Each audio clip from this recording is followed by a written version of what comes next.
예, 결론부터 말씀드리면 이 청문회는 핵심 증인 두 사람이 출석하지 않았기 때문에 저는 이 두 증인이 출석한 뒤에, 그러니까 정순신, 송계동 두 증인이 출석한 뒤에 청문회를 해야 된다고 봅니다. 몇 가지 이유를 좀 말씀드릴게요. 우선 서병수 의원님께서 야당 단독으로 무슨 정치적인 의도를 가지고 청문회를 하느냐고 그러시는데 맞습니다.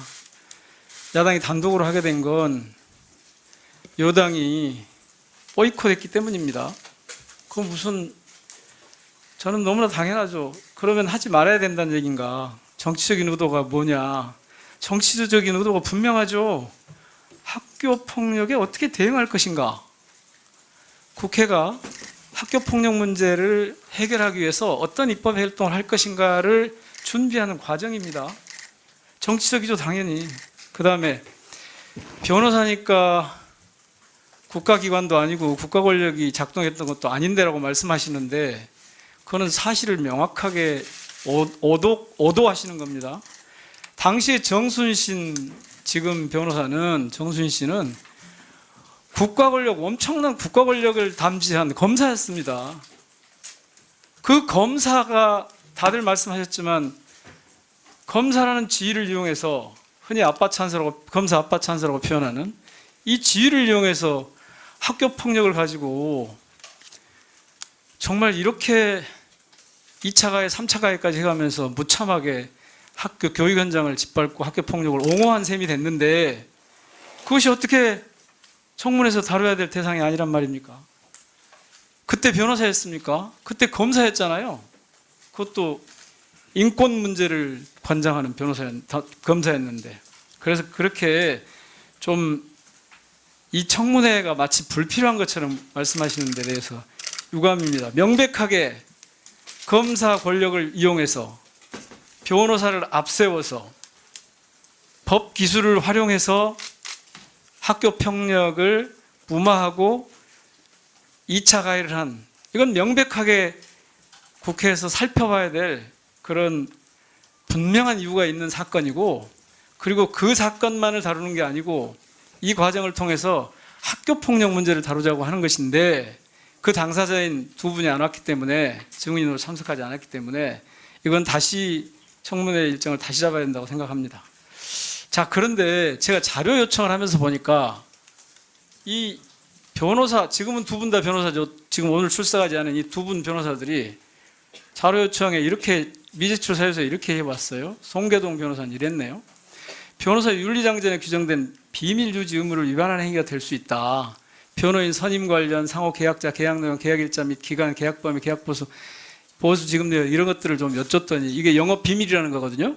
그런데 당사자가 계약 당사자가 자신은 변호사였지만 검사였어요. 당시에. 아니면 검사의 가족이었어요.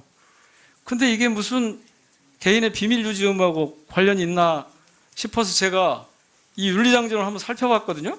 그랬더니 이 변호사 윤리장전 맨 앞에는 윤리강령이 먼저 나옵니다. 윤리강령이 7가지가 있는데 그중에 5가지가 이 미제출 사유하고 정면으로 반하는 거예요. 변호사는 기본적 인권의 영화 사회정의의 실현을 사명을 한다. 그런데요, 변호사는 명예와 품위를 보장하기 위해서 성실 공정하게 직무를 수행한다. 변호사는 국가와 사회, 법의 생활을 통해서 봉사해야 된대요. 변호사는 용기와 예의지와 창의를 바탕으로 법률 문화 형성에 공헌해야 된대요.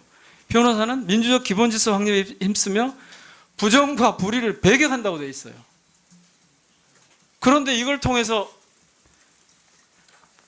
제출을 윤리강령에 있는, 윤리강령 밑에 있는 윤리규약을 가지고 윤리강령은 지키지 않으면서 이런 미제출 사유, 이거는 또 법기술 가지고 장난치는 거예요. 국회를 우롱하는 거예요. 그래서 이 송계동 증인 나오지 않으면 청문회 하지 않아야 된다고 보고요. 두 번째, 정순신 변호사도 마찬가지인데, 정순신 전 검사도 마찬가지인데, 제가 정말 깜짝 놀랐어요. 이번에 자료 중에 일부를 찾아보고. 이 학폭이 발생한 다음에 3번에 걸쳐서 이 조사가 이루어지고 심의가 이루어졌어요. 첫 번째가 5월 3일에 있었던 강원도 학생징계 조정회, 두 번째가 5월 28일 민사고 학교폭력대책자치위원회, 강원도 학생징계 조정에서 제대로 안 되니까 학교로 갔겠죠. 자체적으로 해보라고.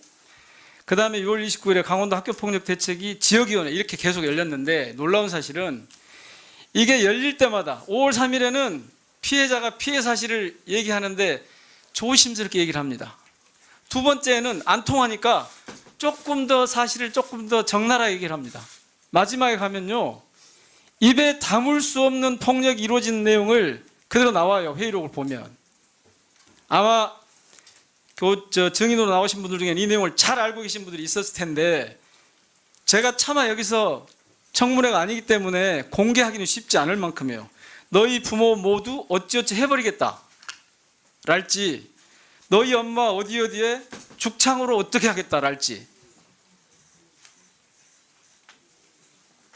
이러고 있는 2차 가해, 3차 가해를 하고 있는 현장이 있었는데, 교육당국이 여기에 대해서 학폭 대책을 한다고 하는 기구들이 아무런 대응을 못한 거예요.